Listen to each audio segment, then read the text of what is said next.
Hey everyone, we're going to wait just a minute to see who else joins us and then we'll get started.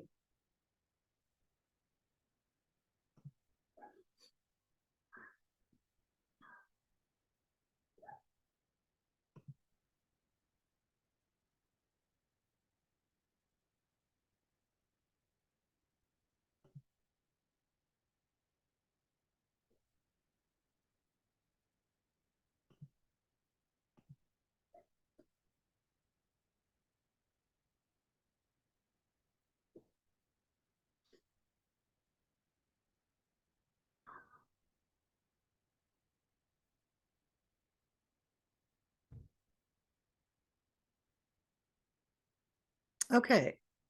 Oh, people keep joining the waiting room. Give it one more minute.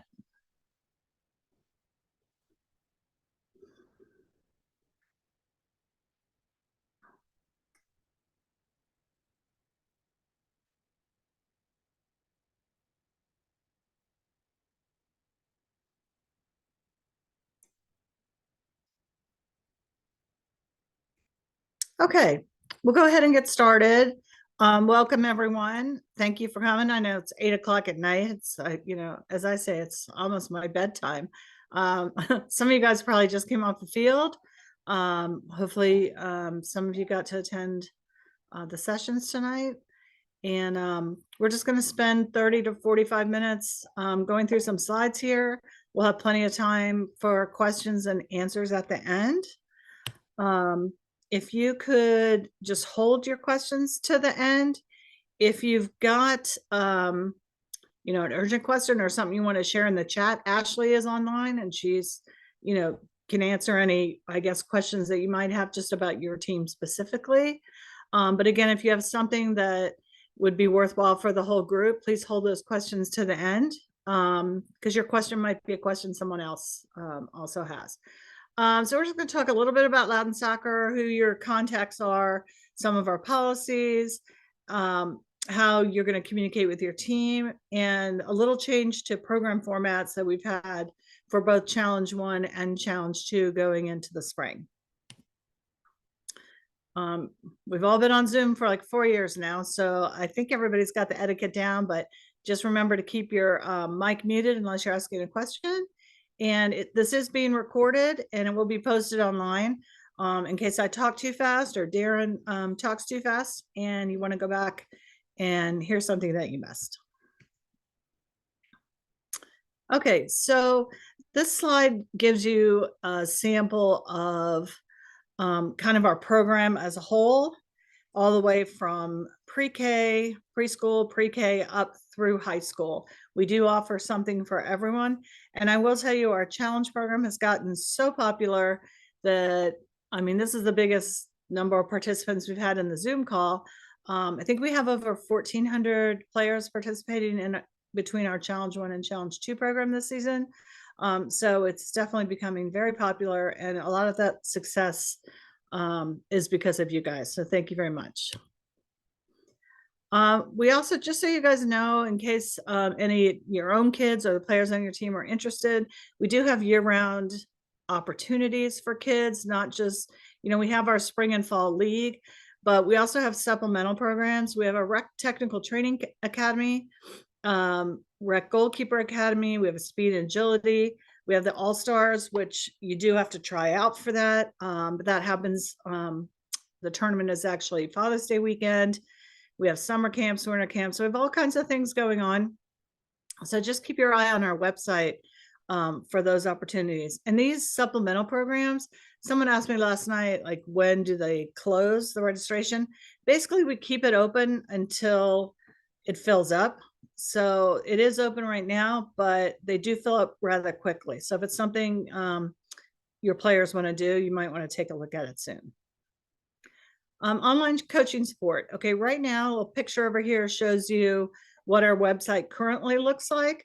I will tell you that we're going to be switching website and database program managers in May. When you register for the fall, we'll be using a new program called Playmetrics. So the website will look different, but as now, when you go up under rec and then to coaches and then coaches info, That's where you're going to find all the information that you need, and hopefully maybe there's more information that you need. But when you need to look up a rule, a policy, you need to know about concussions, any of that information, it's all there under the coaches drop down on our website. Well, we're at the end of our week, so to speak, even though tomorrow's Friday, but we had equipment pickup. We started it Monday, it went through today at 7 o'clock. Hopefully most of you were able to come by and pick up what you needed. We had coaches on field clinics all week. Again, hopefully some of you were able to attend those.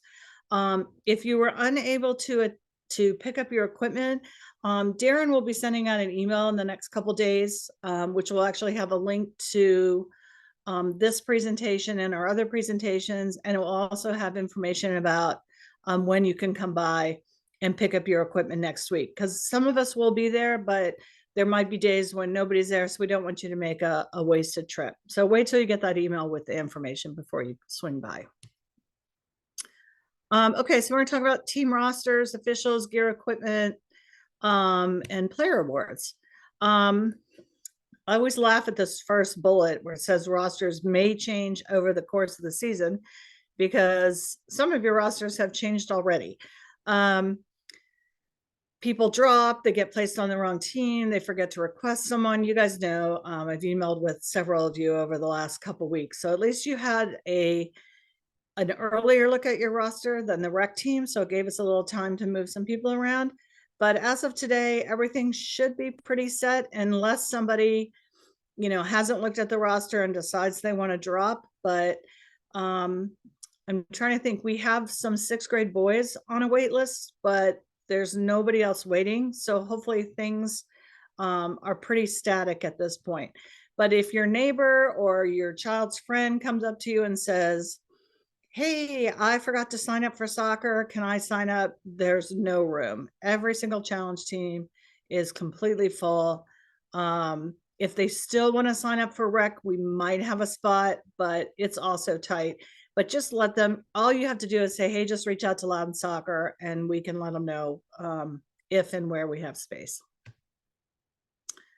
Team officials, meaning you. Hopefully most of you already have a coach and an assistant coach on your team. If you do not have an assistant coach and you want or need one, once you find one, that assistant coach has to get run through our safe sport, our background check, just like you did. So anyone who wants to sign up, they need to go online, log back in, volunteer for your division and program, and then somebody ping me or Ashley, either you or the assistant coach to be, and let us know that they're signed up, and we'll get them assigned to your team. So they need to be officially on your roster before they can start helping you at practice. Okay, most of you being challenge coaches already know this, but just to reiterate it, required equipment, jerseys. Good news is, hopefully those of you that have come by like the jerseys that you got. So each team will have a different colored jersey. I think there was one age group, and Ashley, you can correct me if I'm wrong, but I think it was 4th grade girls, where there might be some duplicate colors. So just make sure you take every age group, you have your pennies with you on game day, just in case there's a conflict in the color, or if red's playing orange and the ref thinks they're too close to the same color, you can just throw the pennies over the shirts to differentiate it a little bit more. Each player should have a properly inflated size 4 ball. Obviously the shin guards are mandatory, and approved shoes and cleats. And as a reminder, they cannot wear the baseball and football cleat. It has to be the soccer cleat. So if you've got anybody who's going out to get new shoes, let's make sure they get the right type. Dick's, who's one of our sponsors, they're having their Shop at Dick's Sporting Goods days again. It's March 29th through April 1st. You might want to make note of that and let your families know, because it's up to 20% off. I think pretty much anything in the store, but definitely all the soccer gear. So it's a good time to go and stock up on anything that you actually might need as a coach, but that the players might need. Okay, we talked about uniforms. This is more for the rec side. But again, the challenge teams, the jerseys Ashley had them all nicely bagged up, so they are at equipment pickup. Okay, just a few minutes on safety reminders with regards to heading, concussions, slide tackling, and weather in fields. There's no heading permitted from U11, which is 5th grade and younger. And the repercussions of that is if it was an intentional head, it's an indirect free kick. If it's unintentional, it's a drop ball for the opposing team. There is limited heading allowed in U12, which is 6th grade. And then there's no restriction for U14 and above. Concussions. I mean, we're all aware that everyone's taking concussions more seriously these days. So any player that's suspected of sustaining one should be removed from play. If the family does take the child or the player to the doctor and they've been told they do have concussion, they cannot return to practice or play until they get a return to play notice from the doctor. So definitely keep that in mind. And if you need more information on concussions in that information center on the website, we do have some detailed information that you can take a look at. Slide tackling, there's no slide tackling grades 1 through 6. So there's always that kid. Hey coach, can I slide tackle? No slide tackling. Again, we just talked about the heading. Okay, weather. Hopefully we'll have a better weather situation than we had in the fall. With all the rainouts and the closures. But for those, most of you have been with us for some time, so you kind of know how it works. If Parks and Rec closes a field, we send you a notification by email. We put it on social media. We also have on our website under the fields drop down, there's a list of every one of our fields, and there's a red button if it's closed and a green button if it's open. Because sometimes what'll happen, depending on the rain, you know, a site like Hanson Park, since they're fairly new, they might close down their grass fields, but leave their turf fields, their artificial turf fields open. And then there's other times where that might close, but let's say, I don't know, you're playing at Rain Youth Park in Ashburn, maybe they didn't get as much rain and they stayed open. So sometimes it can be a case by case basis. So you really got to pay attention to that. And obviously with thunder and lightning, it's always a 30-minute delay and you need to leave the field. And especially if it's during practice and there's no referee on site, you're the one in charge. You need to make sure everybody gets into a building or a car during a thunder and lightning storm. Team communication. As the head coach, you are the primary point of contact with the team. Now, if you're one of those people that travels during the middle of the week, or you know, you're in one of those secure sites where you can't communicate during the day, you can, you know, your assistant coach can definitely be the one to let the team know, hey, you know, it's raining, our practice is canceled at 5 o'clock. But when you're communicating with either me, Ashley, Darren, or Graham, if it could be the head coach, it would help us with the communication, because sometimes we'll get someone else from the team, whether it's assistant coach or a team mom, who, you know, maybe they want to move a game or practice time isn't working out. And again, it's not really up to them. It's up to you as the head coach. So just make sure you're the one who's communicating with the office. And if that's something, you know, you want to pass off to somebody, that's fine. Just let me know ahead of time so I know who I'm communicating with. Okay, important dates. We already released the rosters a week before the date on here. Last Zoom meeting, that's you guys right now. Equipment pickup, again, ended today. I'm working on the game schedules right now. We have a release date of March 27th. When those are released, they will be listed in your online calendar along like where your practices are. Practices officially start April 1st, which is after spring break. April 6th is the first game. The final game right now is set for May 18th, and those will be your challenge playoff games. Now, the only reason that would change is if we had a complete rainout of a Saturday and we decided to use our rainout date, May 18th would become a regular game and the playoffs would get pushed to the first Saturday in June. So make sure your parents know, yes, as of now, the season ends May 18th, but it could go till June 1st. And then, of course, if you want to participate in our in-house rec tournament, that's the following weekend of June 7th and through 9th. Okay, so to continue on with the playoffs on Challenge 1 and 2, for those of you that are coming up from rec, there's a lot of teams coming up from rec from the fall. So how this works is in the spring, every team gets 7 games. But what's going to happen is you're going to play 6 games. So when your schedule first comes out, you're only going to see 6 games. So May 11th is going to be your last regular season game. Then what happens is we schedule the playoff games for May 18th, and that's your 7th game and possibly your 8th game, depending on how your team does. So to go over that in a little more detail, let's say there's 8 teams in your division. Well, you're going to play 6 of those teams. You're going to be sending in your scores via a Google survey, which you will get a link for. And we'll go into that in a little more detail in a minute.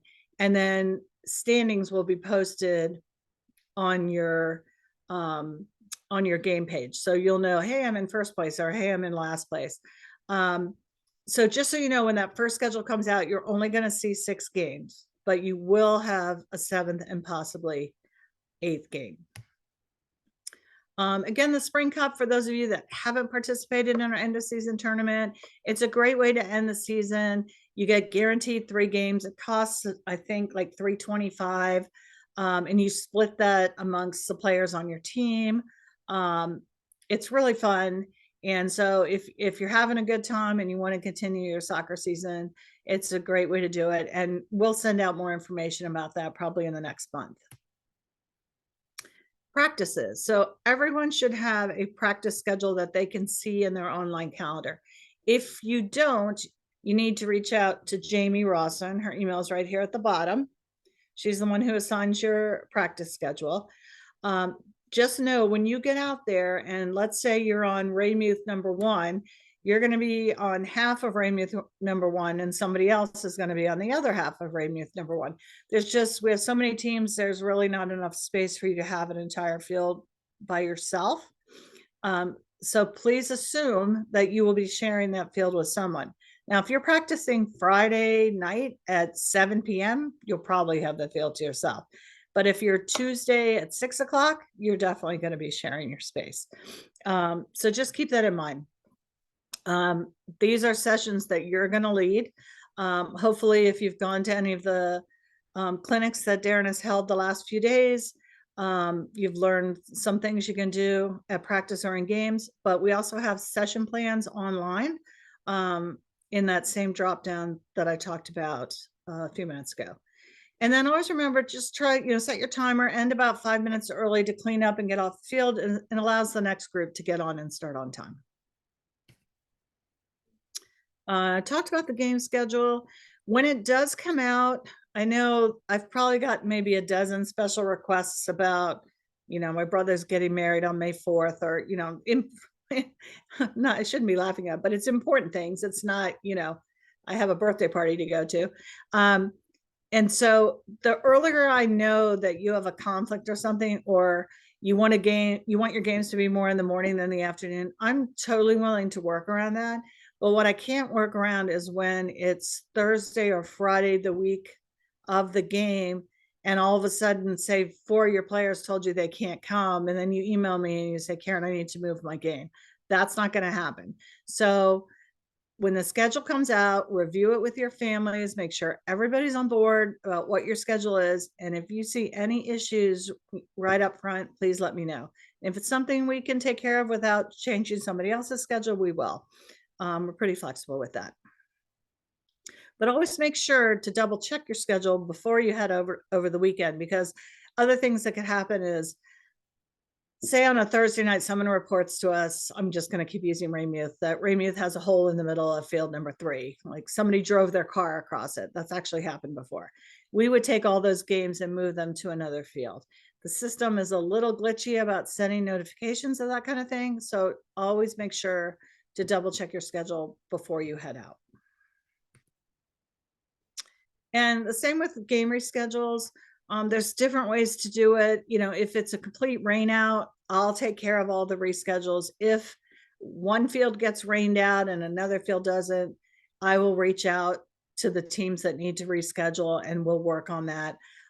So it's kind of, it's not a perfect system, but we try and do it so that we're not just going to take a game and reschedule it on a Tuesday night at 7 o'clock when we haven't checked with you if a Tuesday night at 7 o'clock doesn't work. So we'll work together. If game reschedules have to be done, we need to work together between me, you, and your opposing coach for the team you were supposed to play. Okay, game day. What to bring, a few format, a little format information, and some modified rules that have changed. Coach equipment, obviously you're going to bring the bag of everything that we've given you. You think cones, what do I need cones for? You'll see in a minute when we get up to future slide. It's always good to have, again, it's going to be hard with challenge. You're not going to have a bunch of extra blue, pink, yellow, or green jerseys, but I would just make sure you've got some pennies in your bag, just in case somebody forgets their jersey. Pre-game. Okay, so this obviously, I need to take this button off because what's going to happen is you're going to wear whatever your color is that you were given. So you can ignore that part of the slide. Your arrival time, that's totally up to you. This is just us saying, hey, tell your families to get there whenever you need to tell them to get there so that they're there 50 minutes beforehand. Some sites, obviously, it takes longer to walk from the parking lot than others. If you're going to a new site, like if you've never been to Hanson Park before, it can get super busy on a Saturday. I would allow, 10 to 15 minutes just to figure out where I'm going to park, where the field is, especially the first weekend, and get to the field. But I'll leave that up to you. Warm-ups, please try and avoid using the goal area and the penalty area when you're warming up. That's the most, it gets the most use and damage. So when you're warming up, if you could warm up more towards the center of the field, we would greatly appreciate it. And then just make sure you say hello to the opposing coach, introduce yourself, say hi to the referees, confirm that, hey, yeah, we're third grade, we're playing 7v7, and you're good to go. The team and spectator areas, this is something I always see during a tournament, and it's the end of the season, so there's not much I can do about it, but parents like to wander. And I would just try and set a tone at the beginning of the season that if you're team A, you're over here, and your team A parents are all over here. The parents aren't behind the goal. They're not over here telling you what to do. They're over here. And they're over here being quiet and not, yelling instructions or doing whatever it is that, we know how parents are. But also what tends to happen is if like my daughter's playing goal and she's never played goal before, I might have the tendency to go stand behind the goal and tell her what to do. We don't want them there either. We want them over here with the rest of the fans. And while I'm on this, some of you have more than one assistant coach. And what I would like to happen is that you as the head coach decide for each Saturday who the assistant coach is going to be standing on the touchline with you, and the other assistants can go over and sit with the parents. So if you want to have 5 assistants that have run through our background check and they're all assigned to your team and they're helping at practice and they're chasing balls and they're filling up water bottles or whatever it is they do, that's great. But during the game, it needs to be the head coach and one assistant coach. And it could be the same assistant coach the whole season, or you could say, hey, Bob, you're doing Saturday the 6th. Susan, you're doing Saturday the 13th, however you want to do it. But it really helps as far as like the kids not hearing too many voices. I've watched several games where there's 3 or 4 people and they're all well-meaning, but they're all yelling things. And I can't imagine being on that field. Well, maybe they don't even hear anything, but it's a lot of noise. And I think too, the ref needs to know who it is they're working with on the sideline. So it just kind of helps with the disruption of too many people on the coach and player side. Okay, there we go. Okay, we're going to go over a little bit of the laws of the game and our abridged rules. So FIFA makes the law. It's kind of like Congress. FIFA makes the law, then youth soccer modifies the law, and then we take the youth soccer modified rules and we come up with our abridged rules. And these are the ones that are in the coaches info center. So these are the ones you need to know. This is going to tell you how many minutes you're playing in your game, when you can do throw-ins, everything you need to know. And it's probably on one sheet of paper, it may be on the back. Might be a good thing to like take a screenshot of or bring the printed version with you to the field just in case there's any question about a rule. Okay, so first we're going to talk about grades 3 and 4. Okay, this, I updated this slide today. I must have opened the wrong thing. Okay, ignore this. This is my bad. So we've changed this. Hey, Darren, do you want to talk about this for a minute? Sure. Great.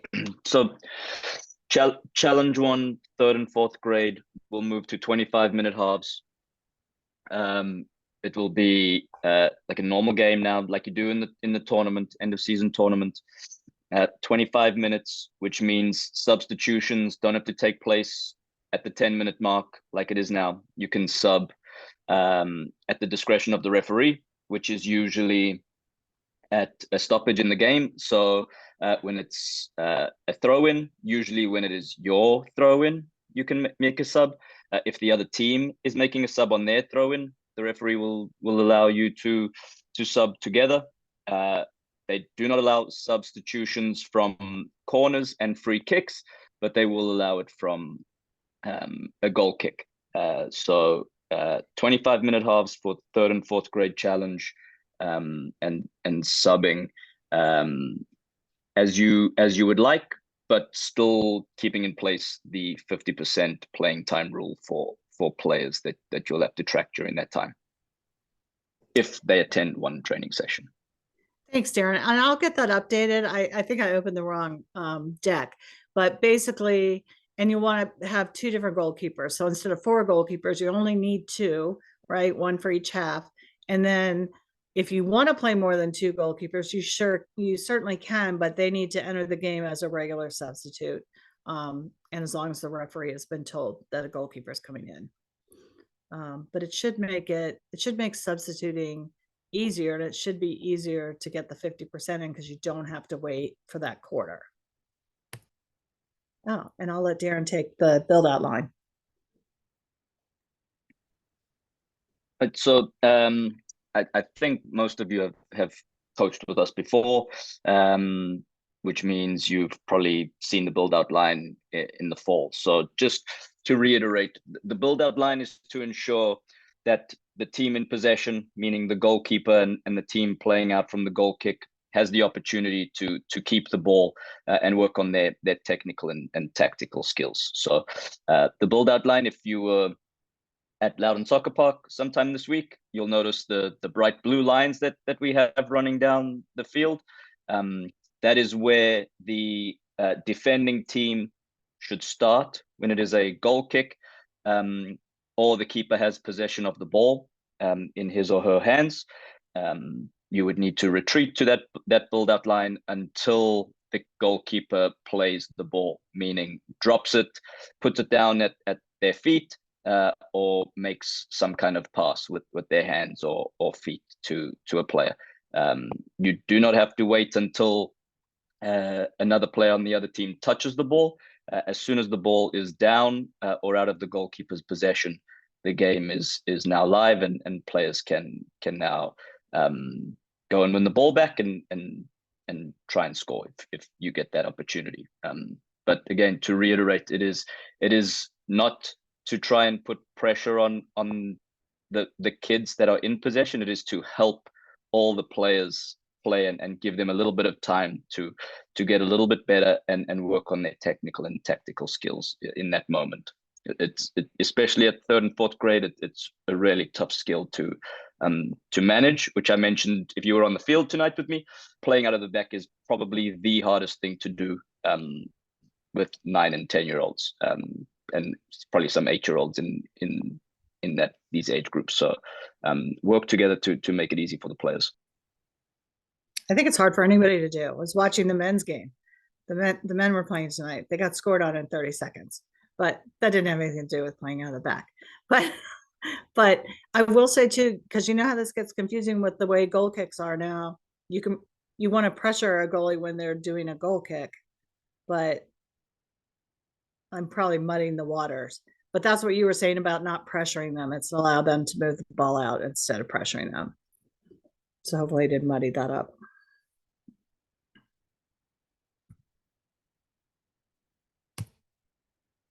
Okay, if I get my screen to advance, we'll keep going here.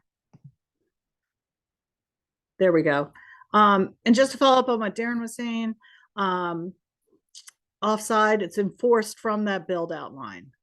So if somebody is in front of the defenders, but they're on the, I guess I'm just going to say the left side, but they're not ahead of the build out line, they're not offside. So offside is one of those things that is very difficult for anybody to comprehend. So I would just keep in mind when you're coaching to just let the ref handle that. If you have questions about it afterwards, just reach out to Darren if you think, it wasn't being called correctly. But again, it's one of those, it's a little bit subjective at grades 3 and 4. Okay, so we're going to move to grades 5 and 6. So just to let you guys know some things we changed for this, and again, since I opened the wrong deck here, it used to be grade 5 was 25 minutes and grade 6 was 30 minutes, and they're both going to be 30 minutes now. So it'll just be, you won't have to worry about any confusion. Or I know last season we had 5th and 6th grade combined, so it got a little confusing. So we decided just to make it the same amount of time. So again, 30 minutes for 5th and 6th grade. As far as playing time, it's the same, the 50%. You want 2 different goalkeepers each game. Again, you can play more if you want to. If they're playing goalkeeper the first half, definitely get them on the field the second half. Give them some field time. They're still young. I may have skipped over this slide before, but at 3rd and 4th grade, they do get a second chance to throw the ball in if they've picked up their heel or they didn't, stepped over the line. 5th and 6th grade, it's just the one chance, no do-overs.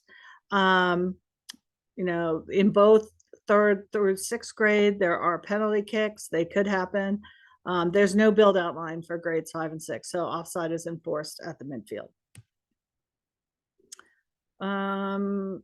It's same as 3rd grade with the throw-ins. I'm sorry, as far as substituting, your teams throw in, opposing teams throw in. If they're also subbing, any goal kick, any kickoff, an injury or disciplinary situation, and at halftime. So those are all times when you can sub your players in. And just make sure when they're getting ready to sub in that they're up at the midfield, they're ready to go in, and the ref is aware that you're ready to sub. We talked about playing time, so I'm going to move past that. So we do have this play balance, and I know it's hard because we're keeping standings, so you're trying to win. But let's say I have a team of 16 and Darren has a team of 11. But when we show up, all 16 of my players show up, but only 9 of Darren's show up. I could loan Darren a couple players, and they could be different players throughout the game. I could loan him 2 players for the first half and 2 different players for the second half, just to make it so, we're not playing 16 versus 9 and more kids are getting to play. The other option too is you could play down 7v7 or 8v8 so that, you have a sub on your side. But Darren, do you have anything to add to that? Yeah, I mean, there is a cap on the amount of goals that we will count towards the standings. So if it gets to that point as well, just keep that in mind. Everybody's trying to enjoy themselves. We don't want anybody walking off the field upset. So if it gets to that point and the game needs to become more even, let's help each other and make sure that happens. Now that's good, because the other question I always get, when you send in your score, and let's say it was 10-0, I mean, those things happen. I want you to put it on the Google survey as 10-0 so that I know that's what the score was. And you can write, there's a comment section there, and you can say, hey, Karen, we tried everything we can. They were missing their goalkeeper, whatever the story is, doesn't matter. But when it gets put in Sports Connect for standings, it's only going to be 4-0.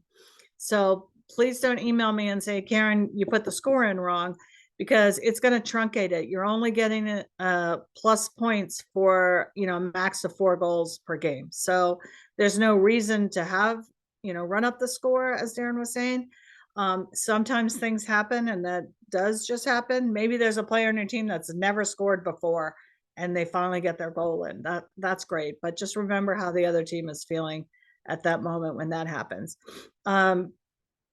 We do have this competitive balance rule. Some people like to use it, some people don't, but it's basically the same thing. If I'm beating Darren's team, 4-0, he could put another player on if he wants to. But let me tell you, the ref's not going to keep track of that. I don't know if it really helps your team to have another player out there, but it is something that we have in our rules right now. I don't know if that'll be relooked at, but right now that is something that you can do if needed. But my suggestion would be, if I was beating Darren's team 4-0, which would be highly unlikely, but if that was happening, I would rotate positions, and maybe my goalie becomes a striker, or my striker goes into goal, just to give people, players, other chances on the field, and to make the game more even, competitive, and more fun. Okay, referees. I actually thought in the fall was one of our best referee seasons. I thought we had the most games covered. I thought our referees were the best they've been. If you want to go out and have a beer sometime, we can talk about that, but that's just my feeling over the however many years I've been here. It's still a work in progress. What we strive to do for you guys is, for grades 3 and 4, we request 1 ref per game, so no assistant refs on the side. And for grades 5 and 6, we do ask for a center ref and 2 assistant referees. That doesn't mean you will always have 3 refs, but that's what we ask for. And basically what happens is, we send the game schedule to a ref assigner, then they go out and find the refs. On Thursday of the week before your Thursday before your Saturday game, we will get an email that says the following sites and games do not have referees. At that time, we will email you and say, it's Thursday night at 8 o'clock. Right now, you don't have a ref, but that doesn't mean the assigner's still not working to find you a ref. I'm just giving you a heads up that, hey, you might not have a ref, and you need to be prepared to manage the game without a referee. If I haven't told you that, and you show up to Bowling 16 on Saturday at 9 o'clock and there's no ref there, play the game. And then after the game, please email me and say, hey, Karen, a ref didn't show up, and I'll look into it. Because sometimes refs get sick, their car breaks down, they oversleep. I mean, especially teenagers, we all know about that. So hopefully we'll just keep getting better and better with our referees each season. How you can help with this: don't yell or criticize at them. Keep your focus on your team. Please don't ask for their name. We know who they are. So if you call me or Darren and say, hey, I had a problem with the center ref at Bowling Park 16 at 9 a.m., I can look it up. I can see who that person is, and we can follow up with that person to find out if there are any issues during the game. Always make sure to say thank you after the game, and then notify us whether yes, room for improvement is great, but we also like to hear the good things. And you can stick that in that comment section on the Google survey. I love to read those sometimes, where it's like, hey, Karen, we had the greatest ref this weekend. Thank you so much. It always makes everybody feel good to get words of encouragement. And if you know anybody who wants to ref, if you're 13 years or older, sign up. Some of our best refs are former volunteer coaches. And then just make sure to model appropriate behavior. I mean, you guys wouldn't be coaching challenge for us if we didn't think you guys were great human beings and great coaches. I mean, you're out there to have fun and be with your kid, and you're doing it for free. So we appreciate you so much. So just make sure that you model that good behavior, because if you have good behavior, your kids on your team will have good behavior, and your parents on your team will have good behavior. So appreciate all of that.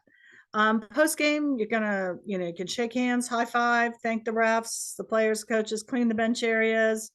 And then if there's any issues, please let me know. Resources here.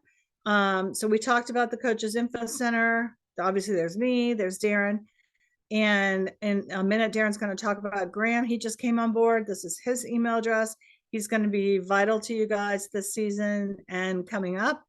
So definitely make note of Graham Jones. It's just graham.jones@loudsoccer.com. He was hoping to be on tonight, but he's actually out training a team. So Darren jumped on, and he's going to give you a little scoop on that. And just good luck this season. And again, thank you guys so much.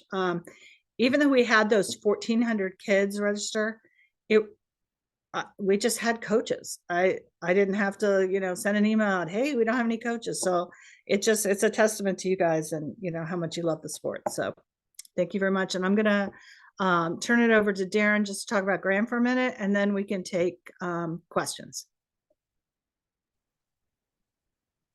Yeah, so Graham's actually on the call. We can see him there if he's his face is on. So Graham has been with Loudon for he started at the beginning of this full calendar season, and he is someone that we have brought in to assist me with helping you all on the field. He is exclusive to or exclusive, I guess, is a big word. He should be exclusive to the challenge coaches to help you and assist you in any way that he can with your on-field needs, whether it's helping you with training sessions, ideas, game days. He'll be around on some training days. I have him working a lot of different programs, so he's busy during the week, but he will be available to be around on the fields with myself so that we can offer you all more support. So now, instead of me helping all 580 head coaches and teams, we now have some support for the challenge coaches. So we're excited about it. I'm excited about it. And he's done a great job of getting some info and tons of info into the coaching manual for all of you. So go ahead and look at all that. He's a great resource for everybody. So get to know him when you see him. Sorry about that, Graham. I didn't know you jumped on. Welcome. We can't hear him, but welcome. Yeah. We got some questions in the chat over here, real quick. Mike asked, "Are we using the Stack Team app?" Absolutely not. We will not be using the Stack Team app ever again. So this season, just stick to the Blue Sombrero or Sports Connect or Game Changer. Apparently, Game Changer still syncs up. So go in there and use that. But we will not be using Stack Team app. As Karen mentioned, we will be moving to a completely new platform. We've actually started it now with our travel signups and our ECNL players and summer programs. So get used to Playmetrics. It is a million times better. So yeah, we're excited to use that.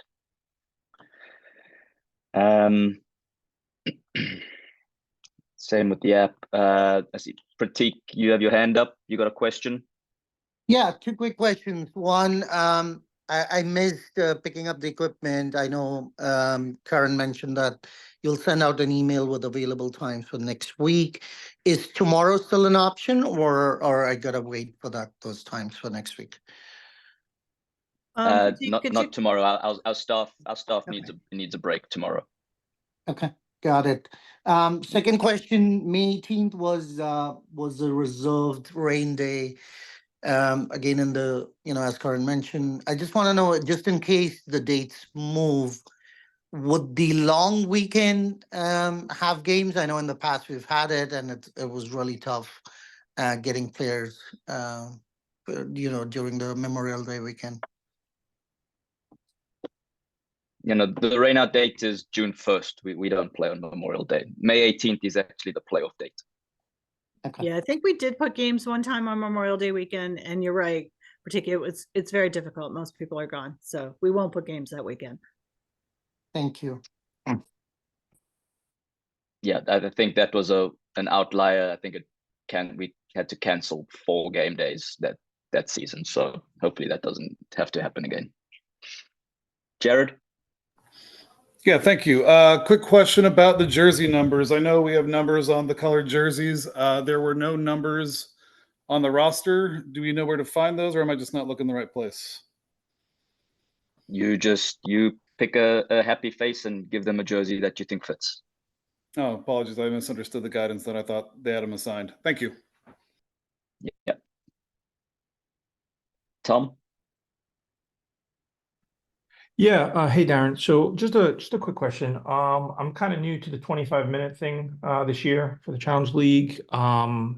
Is it easier for us to just at the 12-minute mark just swap out the whole line because we're kind of used to the 4 quarters and it was kind of easy to sub people in and out of the 4 quarters?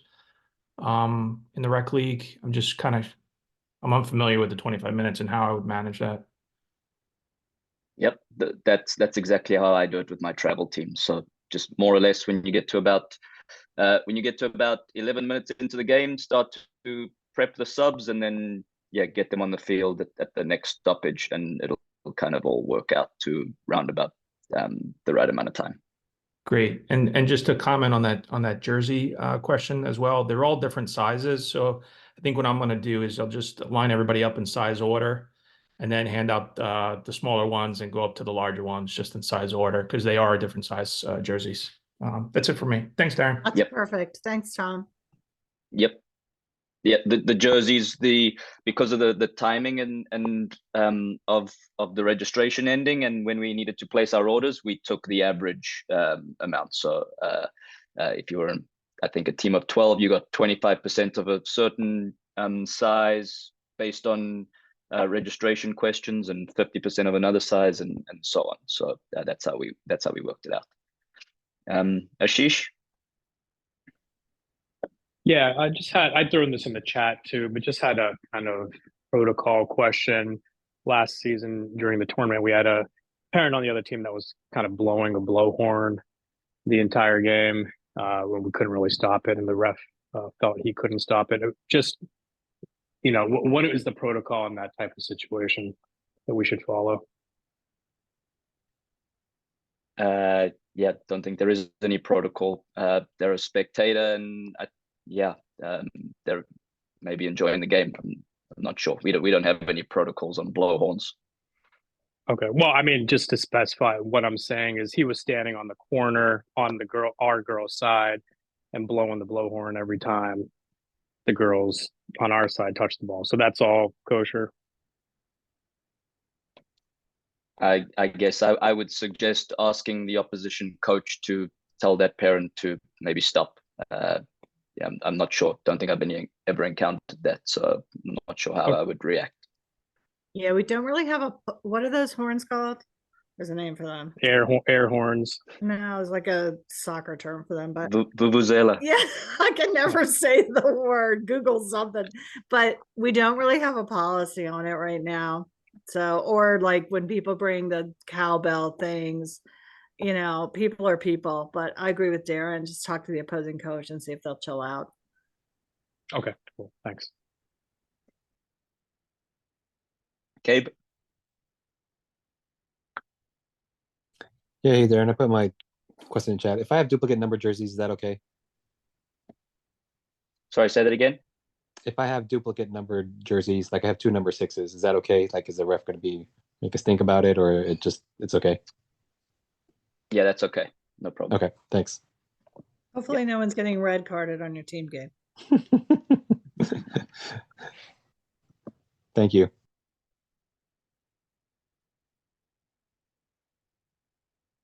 Melanie? Yeah, thanks. Is there any way to get like some more large jerseys? I think a couple of my girls can squeeze into the mediums, but I think they'd be more comfortable in large. Is there any way to like order more, or are we stuck with kind of what we have and just make it work? Yeah, we don't have any additional items right now. Hey, Melanie, reach out to Ashley though, because somebody did send some large ones back, but I don't know if it's the same color. But Okay. so we don't have extra, but somebody else may have brought some back. So send Ashley an email and she'll go through and see what we've got. Okay. Thank you. Yep. Jose? Yeah, I'm sorry. I actually came in late into the meet here, and I've been out of the country. But I do hear coaches asking about jerseys and jersey with numbers. Um, I coach Challenge 2. Is that are you guys referring for something for rec, or does Challenge also will have numbers? And am I supposed to order jerseys for the kids? When you collect your equipment, we will give you a bag of jerseys for your players. Oh, okay, good. Thank you. Jose, it's a difference from challenge this year based on what it was last season with the jersey was included with the registration fee. But we're giving them to you to give to the players. So yeah, once you pick up your equipment, you'll have the bag. All right, great. Thank you.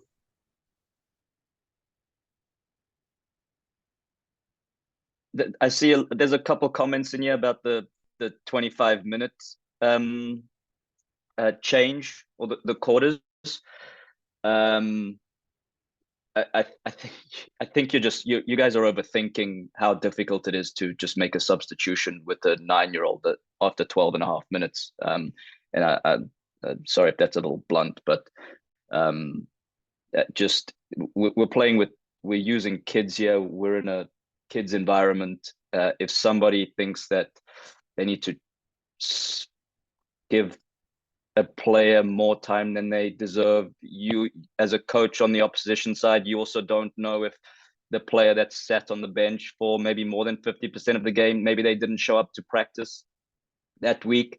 So there's all kinds of circumstances. So I think just I'm a travel coach of two very good teams, and all my players, whether I think they are the best player or the worst player on the team, they all get 50% game time. So I think as a coach, you should be doing that, regardless of if we ask you to sub off the 10 minutes of quarters or 12 and a half minutes roundabout.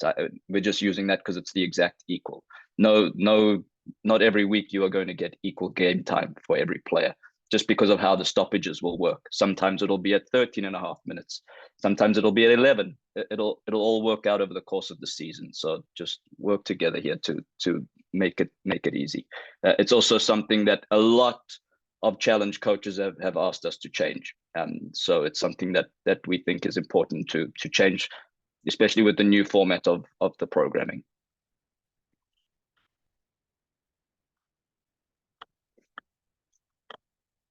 Kind of girls, yeah, Ashley answered that. All right, are there any other questions? There's still a couple hands up here, but I think we've already got to you. If not, just speak up.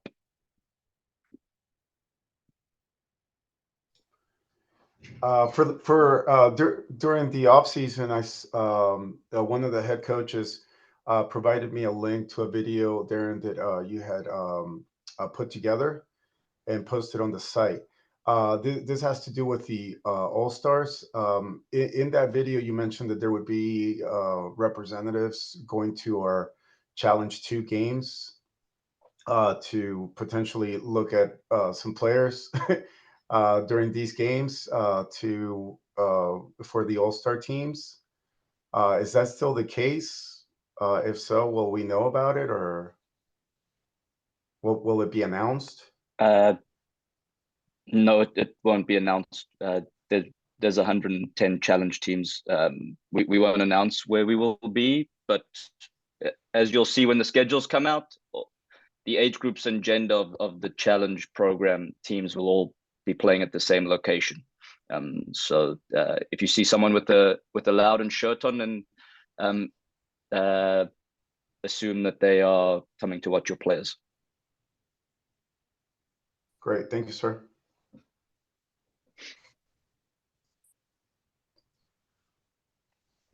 Okay. Anyone else? Well, Awesome. Oh, I- one more. sorry, it's me again. Okay. I do have a question. In that same video, you mentioned that so I was part of a team last year that there were 2 or 3 players that were you know, it's hard to say this, but they were probably just not challenge 2 material. I'm gonna stop you right there, Victor, because I know exactly what your question is. Did you ever inform Karen that those players should not be challenge players? I wasn't the head coach. I do not remember if the head coach actually Yeah. approached her about it. Yes. Yeah. Yeah. So it's hard for us to know the info that we don't receive. We will with the new system, there will be ways for us to input the coach's opinions so that we can see it, but it's hard for us to know all the players, especially when there's 1,417 players that want to be in the challenge program. So yeah, we will with the Playmetrics system, there will be ways for us to keep track of that a little bit better within the system, and coaches can inform us once the season ends. Well, and just a follow up to that, Darren, I mean, I know a couple of you emailed me about your rosters this season, like, hey, Karen, I thought that, Jimmy wasn't going to play a challenge this year. And it is still a rec program. So this season, it is part of our rec program. We allow kids in. Obviously, yes, we want the most dedicated. We want the ones that, want to be there every Saturday. They want to be at practice. They want to learn. We know that out of 12 kids on your team, you might have that one who's only there because the moms are best friends or the kids are best friends. But as Darren was saying, as this program evolves and moves forward, those things might change. So just hang in with us for this season on those kind of things. And if you see it out there and you've got Jimmy on your team, just send me a note about him. Graham can come out and take a look, and then we have the information that we need to make a decision.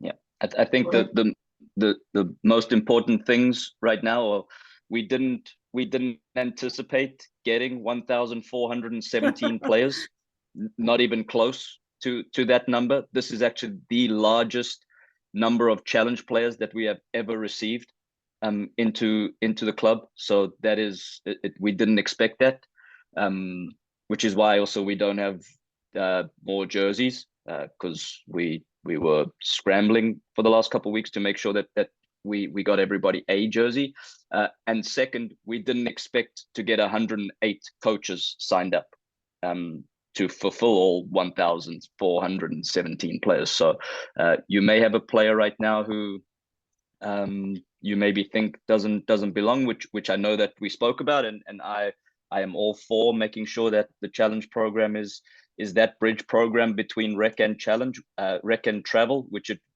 it will become more evolved as time goes on. But right now, people want to be in this program, and as Karen said in the beginning, it's because of people like all of you that are on the call. So stop doing such a good job if you don't want so many players. Just kidding. Keep doing a great job. You got to develop them, Victor. Yeah, we did. We try to be as fair as possible. Yeah, I'm just giving you a hard time, man. It's Brian. I know. All right. Well, thank you guys very much. You've been super attentive and your questions were really good. This is our last meeting. We're very tired. I don't know about the rest of you, but I'm going to go downstairs and have a cold drink. And I hope you all enjoy your spring break. And then you come back refreshed, as we will, and we'll be ready for a great season come April 1. Hopefully it won't be April Fool's Day, right? So thank you guys very much. If there's any other questions, I'm going to get this deck updated correctly before Darren posts it so that's accurate. And again, it'll be online. But if you have any other questions we didn't answer, just shoot me or Ashley an email and we'll take care of it for you. Thanks, everyone.